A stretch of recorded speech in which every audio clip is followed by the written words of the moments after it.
I think so. I think that's true. And I think, you see this. I'm not sure how familiar you are with Bitcoiners' discussions on Twitter and on podcasts. There's the very strong meme of the Citadel. The Bitcoiners are going to build the Citadel because, you know, the more time you spend in Bitcoin, the more you value freedom. And that in turn results in finding difficult to associate with, as we call them, fiat people.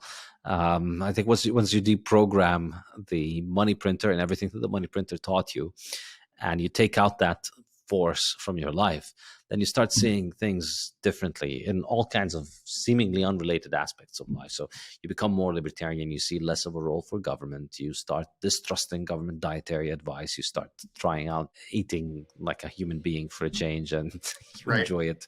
And so we see these themes, they're very common, and we see that Bitcoiners, they gravitate toward each other. I mean, you go to a Bitcoin conference and it's refreshing. People enjoy it so much. I see this over and over and over again because most Bitcoiners are in their day to day. They're surrounded by no coiners. They're surrounded by fiat people, and they're surrounded by people that are watching the news and reacting in the way that the news wants them to, because their fate is tied into the fiat establishment, which puts them the news, which gives them the news.